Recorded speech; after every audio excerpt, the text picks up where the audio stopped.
Olá pessoal, tudo bem com vocês? Minhas saudações e cumprimentos mais uma vez a todos e a todas que estão acompanhando o canal.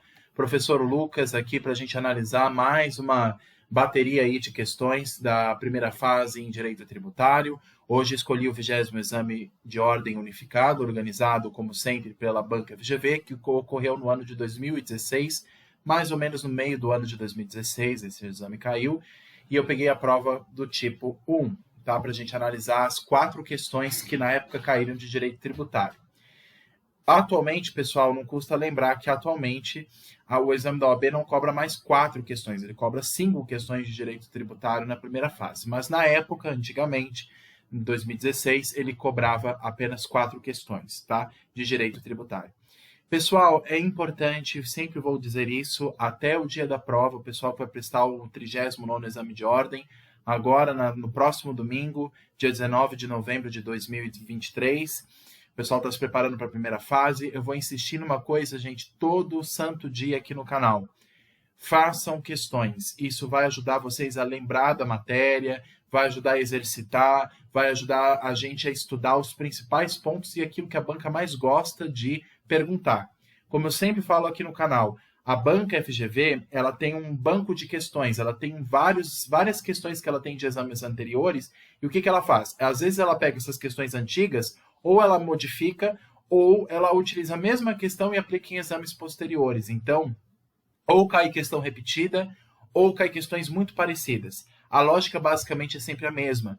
Por isso que quanto mais questões vocês fizerem, mais vocês vão estar preparados para a primeira fase da OAB e vão saber como que a banca de direito tributário da FGV pergunta as questões.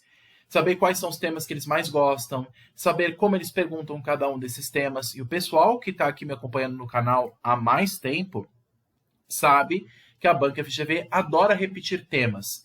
Dentre eles, espécies tributárias, responsabilidade tributária, questão de suspensão, questão de extinção do crédito. Então, pessoal, fiquem atentos, fiquem espertos, com os olhos abertos e façam questões. Agora, até sábado, para vocês se prepararem para a primeira fase da OAB, façam questões. Quanto mais questões vocês fizerem, mais preparados vocês vão estar e vão saber quais são os temas que a Banca FGV mais gosta de perguntar em primeira fase. Para a primeira fase da OAB, pessoal, é somente assim o treino.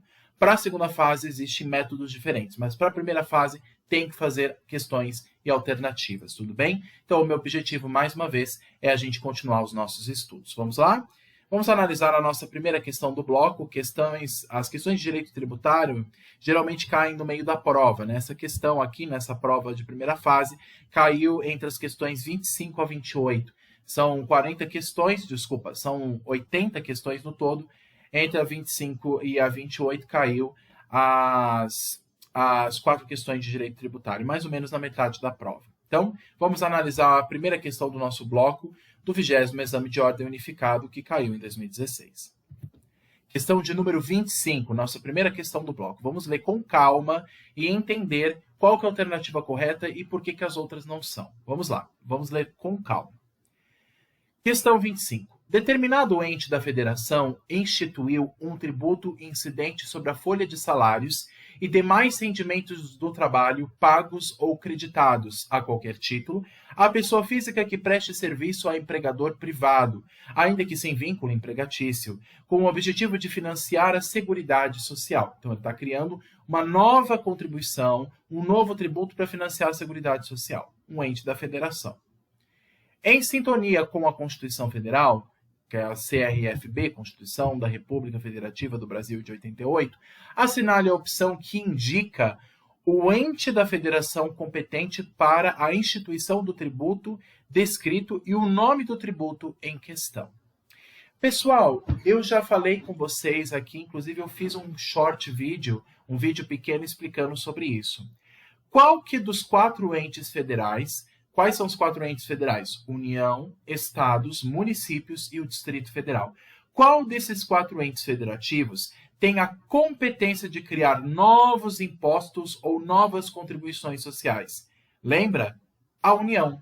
A União Federal é o único ente federativo competente, segundo o texto da Constituição, que possui a chamada competência residual. O que é competência residual? A União pode criar novos impostos e novas contribuições sociais, além daqueles que já estão previstos no texto da Constituição, desde que estes novos impostos ou estas novas contribuições sociais não tenham a mesma base de cálculo nem o fato gerador idênticos aos já existentes.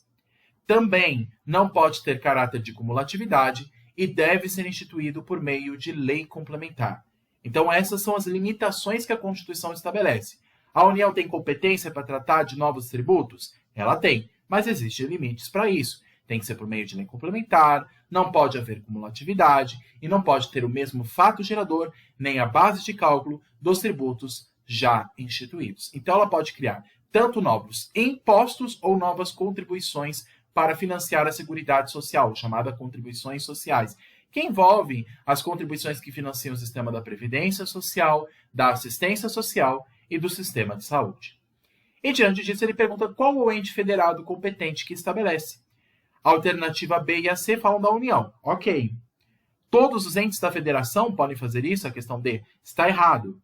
Estados membros e o Distrito Federal podem? Está errado a questão A também. Não pode qualquer ente federativo, só a União. E quais tributos novos ela pode criar para financiar a Seguridade Social? As contribuições sociais. Então, a alternativa correta está baba aqui. Questão B de bola. A União é o único ente federativo competente de criar ou novos impostos ou novas contribuições. E no caso, como se está perguntando de um tributo para financiar a Seguridade Social, é óbvio que seria a contribuição social.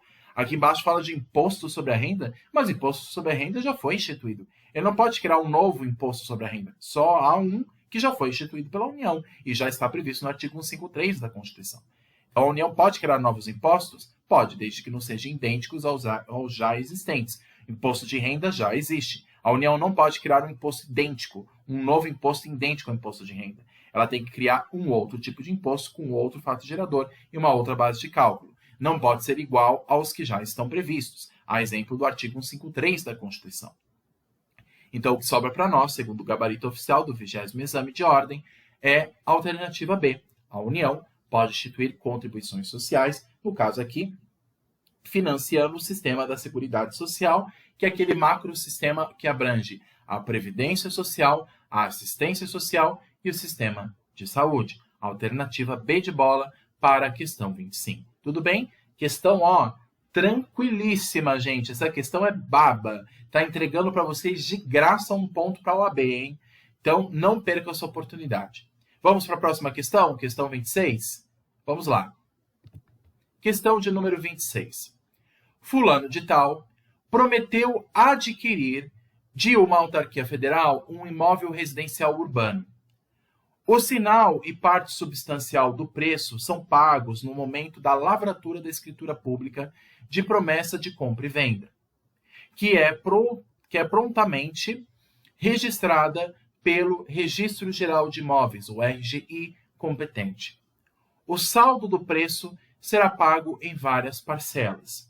Após o registro da promessa de compra e venda, a alternativa A diz o seguinte: passa a incidir o IPTU a ser pago pela autarquia?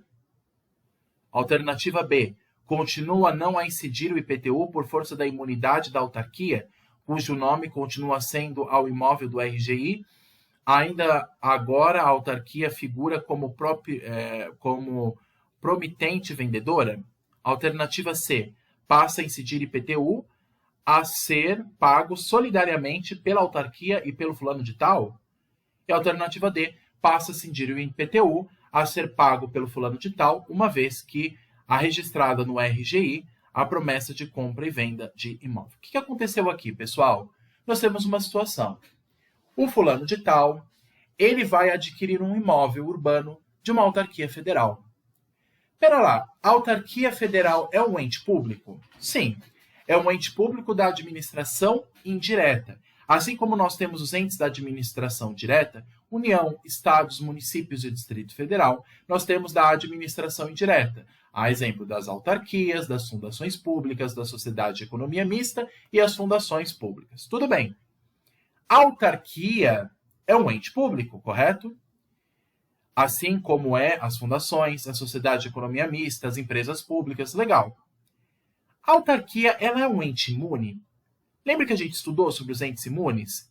A imunidade se aplica apenas aos entes federativos ou ela se estende também às autarquias e fundações públicas? Pessoal, segundo o entendimento do Supremo Tribunal Federal, aquilo que está disposto no artigo 150 da Constituição, que traz os entes federativos que são imunes uns aos outros, lembra que existe a imunidade recíproca? O Estado não cobra imposto do município, o município também não cobra imposto do Estado. A União não cobra do município, o município não cobra da União e vice-versa, assim por diante. Existe um respeito, uma reciprocidade entre os entes federativos. Mas isso se estende também às autarquias e fundações públicas? Sim. Segundo a decisão do Supremo Tribunal Federal, existe uma aplicação extensiva desta imunidade. Então, o que está disposto no artigo 150 não é apenas aos entes da administração direta, é também às autarquias e fundações públicas. Então, nós sabemos uma coisa aqui.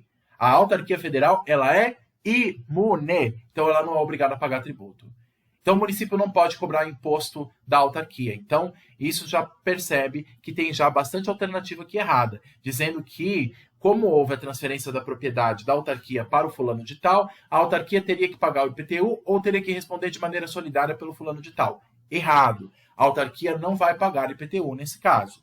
Então, o único que vai ter que pagar é o fulano de tal. Até porque, além disso, já houve também a lavratura da escritura pública, o que diz a questão aqui. O sinal e a parte substancial do preço são pagos no momento da lavratura da escritura pública de promessa de compra e venda. Já houve a lavratura, o registro da escrituração pública, do contrato de compra e venda, da transferência da posse do imóvel de um para o outro. Então, se já houve esse registro perante um cartório e já há fé pública sobre esse documento, e também com força da Constituição, somente fulano de tal responderia pelo IPTU. Porque o fulano de tal, mesmo que ele só tenha a posse do imóvel, ou ainda mais a propriedade deste imóvel, comprando o imóvel da autarquia, mesmo que esse imóvel tenha sido da autarquia e beneficiado pela imunidade, ele não vai ser mais, porque agora vai pertencer a fulano de tal. Então, a questão correta, pessoal, aqui é a questão, olha a questão D que ela diz. Passa a incidir o IPTU a ser pago por fulano de tal, verdade, uma vez que registrado o registro, no Registro Geral de Imóveis, o RGI, a promessa de compra e venda do imóvel. Já houve o registro do imóvel e, além disso, a autarquia é um ente imune. Então, apenas quem paga o IPTU é o fulano de tal. Não existe solidariedade entre a autarquia e fulano de tal, por isso que a questão C está errada.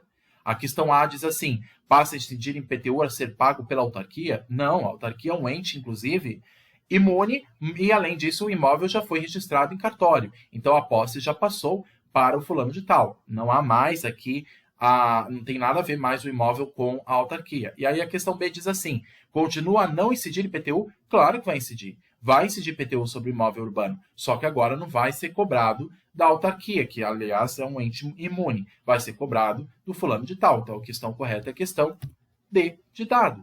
Passa a incidir o IPTU a ser pago por fulano de tal, uma vez que registrado este imóvel no Registro Geral de Imóveis, o RGI, a promessa de compra e venda do imóvel. Então já houve a transferência da propriedade do imóvel, ou ao menos de sua posse, de um ente para o outro, da autarquia para o fulano de tal. Então, mesmo que o fulano de tal não tivesse a propriedade do imóvel, se ele só tivesse a posse ou o domínio útil, já era o suficiente para pagar IPTU.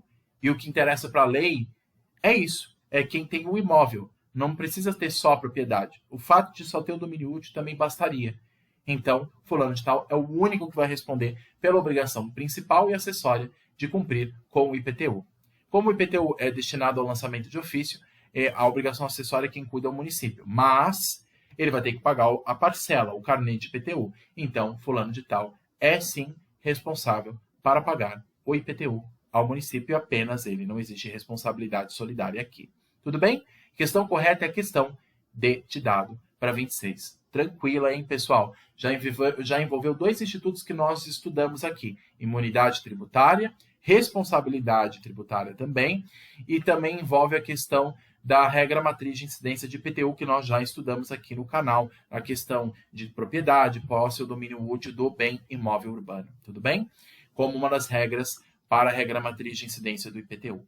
Tudo bem, pessoal? Questão D é a alternativa correta segundo o gabarito oficial do 20º exame de ordem da OAB para questão 26. Tudo bem? Vamos para a próxima questão. Questão de número 27. Vou só tomar uma água aqui, pessoal. Só um momento.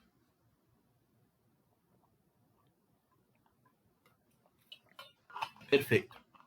Vamos ler, então, a questão 27. O que a questão 27 diz para a gente? O Estado alfa institui, por meio de lei complementar, uma taxa pela prestação de serviço público específico e divisível. Para um pouquinho. Ele instituiu, por meio de lei complementar, uma taxa para serviço público específico e divisível. Tudo bem. Qual que é a previsão do serviço público específico e divisível? Artigo 77 do CTN, uma dos fatos geradores de taxa. Além da taxa pelo exercício regulado por lei de polícia, existe a taxa que financia serviços públicos específicos e divisíveis. Tudo bem? A exemplo de coleta de lixo em residências. Legal. Aí o Estado alfa vai instituir essa taxa. Posteriormente, a alíquota e a base de cálculo da taxa vêm a ser modificadas por meio de lei ordinária. Ela foi instituída por lei complementar, mas a sua base de cálculo foi mudada por lei ordinária, que as mantém em patamares compatíveis com a natureza do tributo e do serviço público prestado. Agora você vê que tem uma coisa diferente, porque a taxa foi instituída por uma lei complementar. E o quórum de aprovação de uma lei complementar é muito mais complexo, nós sabemos disso. Só que aí ele alterou a regra matriz dessa taxa por meio de lei ordinária. Ele alterou a base de cálculo e a alíquota dessa taxa por meio de uma lei ordinária, que é uma lei, inclusive, mais simples e menor do que uma lei complementar. E aí ele pergunta, isso é possível? Isso é permitido ou não?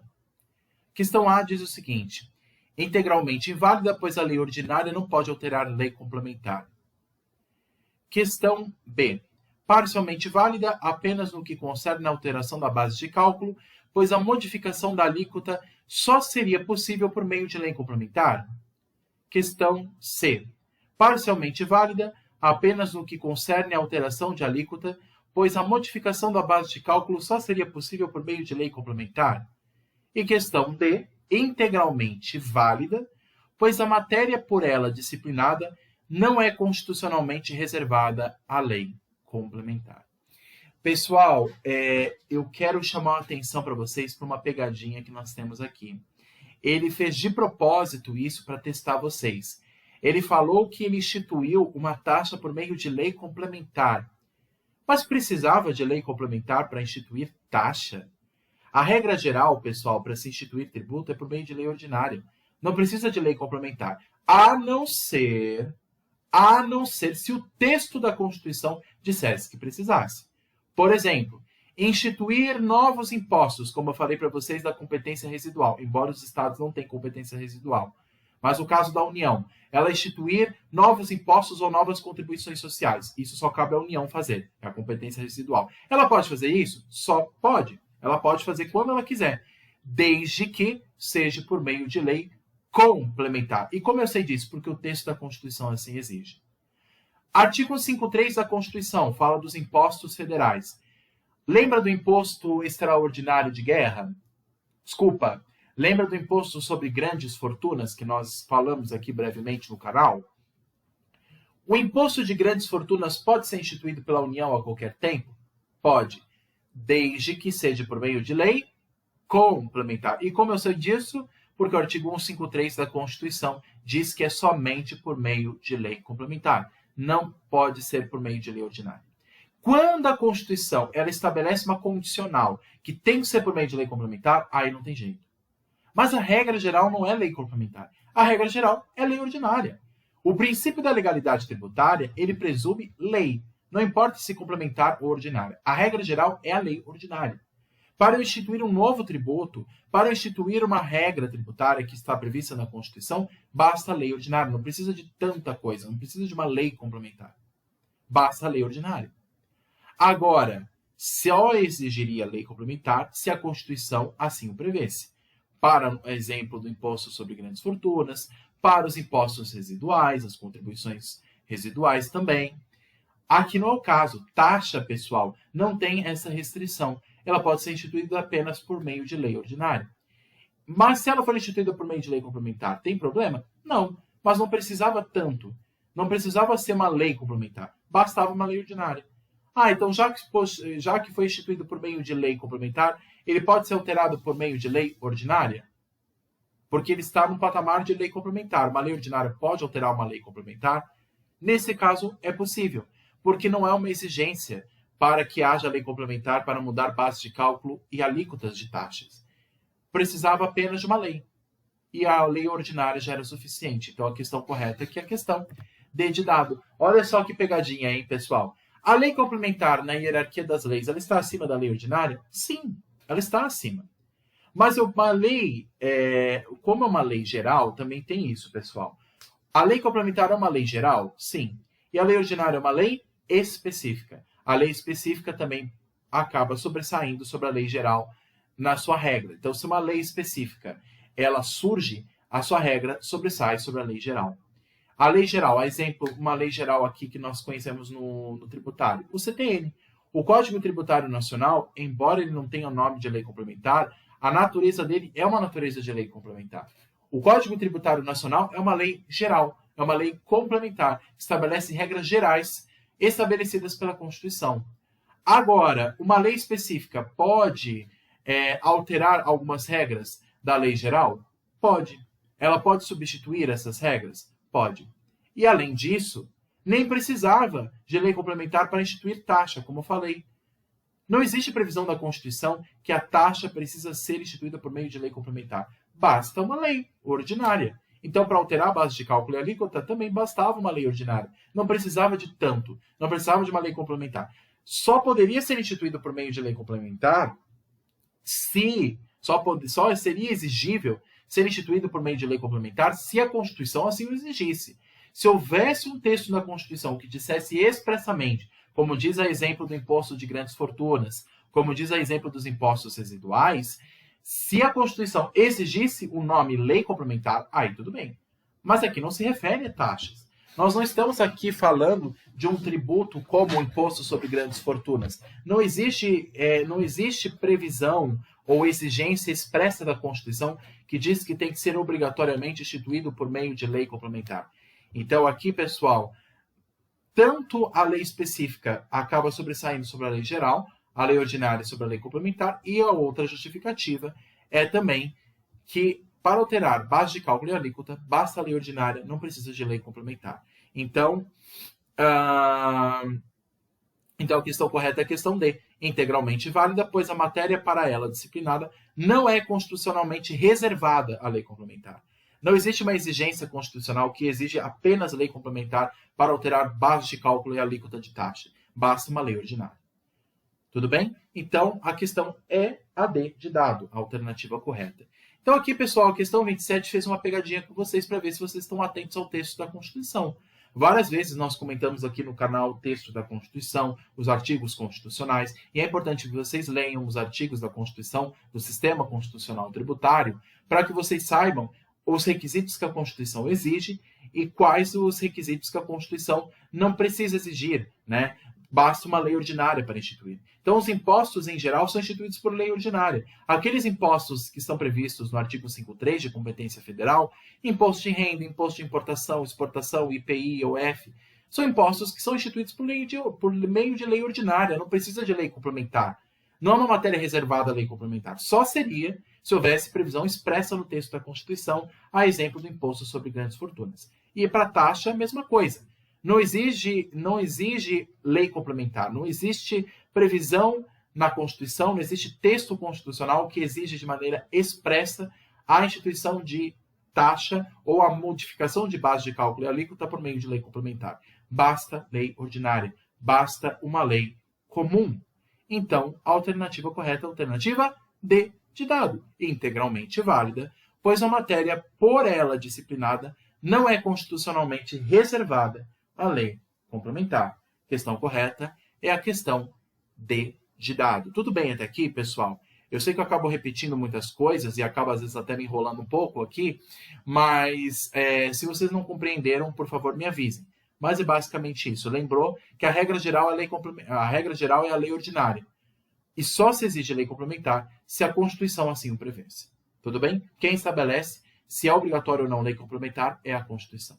Apenas isso. Tudo bem? Questão D é o gabarito para a alternativa 27. Questão 28.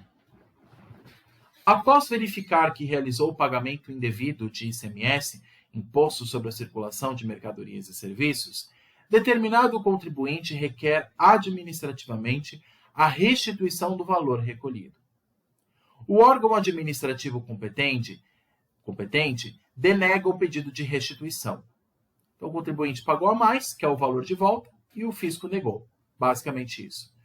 Qual o prazo, bem como o marco inicial, para o contribuinte ajuizar a ação anulatória de decisão administrativa que denega a restituição? Qual que é o prazo para se propor esse pedido? 2 anos, contados da notificação do contribuinte da decisão administrativa. Ele está perguntando do processo administrativo, não do processo judicial. 5 anos, contados da notificação do contribuinte da decisão administrativa. 5 anos, contados do primeiro dia do exercício seguinte ao fato gerador. 1 ano, contado da data do julgamento. Pessoal, falou de prazo de 5 anos, isso é processo judicial. Aqui ele está perguntando processo administrativo. A propositura de ação anulatória de decisão administrativa. O prazo correto é de 2 anos, segundo a questão A. 2 anos contados da notificação do contribuinte da decisão administrativa. Lembrando que nós temos 2 processos aqui no tributário, hein, pessoal? Processo judicial, mas também temos o processo administrativo. Se vocês pesquisarem na internet a Lei Geral do Processo Administrativo Fiscal, essa lei geral, que é uma lei federal, ela estabelece regras gerais para o processo administrativo fiscal. E lá está previsto o prazo de 2 anos para se anular uma decisão que, em âmbito administrativo, que negou a restituição ao contribuinte. Aqui não é prazo judicial, aqui nós não estamos falando de CTN. Aqui, desculpa, nós não estamos falando de Código de Processo Civil. No Código de Processo Civil, em combinação com o CTN, existe a previsão de 5 anos. Lembra do prazo de 5 anos? Temos o prazo decadencial e o prazo prescricional. O prazo decadencial é antes do lançamento e o prescricional depois do lançamento tributário, ambos de 5 anos. Aqui nós não estamos falando de processo judicial, nós estamos falando aqui de processo administrativo. É uma ação anulatória de decisão administrativa e não uma ação anulatória de débito fiscal. Se fosse uma ação anulatória de débito fiscal, aí sim eu proponho na esfera judicial. Aí é outro prazo. Mas como estamos falando da esfera administrativa, é a previsão, segundo a lei geral, né, de processo administrativo fiscal, é de 2 anos, né, segundo o gabarito oficial, de 2 anos contados da notificação do contribuinte da decisão administrativa. Tudo bem? Então, pessoal, uma questão aqui que perguntou sobre o processo administrativo, que se difere do processo judicial. Lembrando que o contribuinte ele pode recorrer nas 2 esferas, mas não de maneira concomitante. Primeiro, ele vai na esfera administrativa e, se não der certo, ele vai na esfera judicial. Ou ele pode ir direto na esfera judicial, mas aí ele não vai poder mais ir na esfera administrativa. Tá? Então, existem 2 esferas que o contribuinte pode recorrer, na esfera judicial e na esfera administrativa. Primeiro vem a administrativa, depois vem a judicial. Tudo bem? E o prazo na administrativa, segundo a Lei Geral de Processo Administrativo Fiscal, é de 2 anos contados da notificação do contribuinte da decisão administrativa. Tudo bem? Questão A para a questão 28. Tudo bem até aqui, pessoal? Então, é isso. Espero que eu tenha explicado da melhor forma possível. Às vezes eu acabo falando rápido, ou às vezes eu acabo me enrolando um pouco aqui ao falar, pessoal. Se não ficou claro, deixem as dúvidas aqui embaixo, nos comentários. Peço que curtam, comentem, compartilhem, se inscrevam no canal, ativem o sininho. Me ajudem a fazer com que esse canal cresça e atinja o maior número possível de pessoas para que o conhecimento tributário possa chegar a todas as pessoas. Tudo bem? E, pessoal, quem quiser os slides aqui que eu produzi aqui no PowerPoint, só me passe o e-mail de vocês que eu compartilho o material por e-mail. Tudo bem? Não só dessa aula, mas também das aulas anteriores. Um abraço, bons estudos e até a próxima. Tchau, tchau.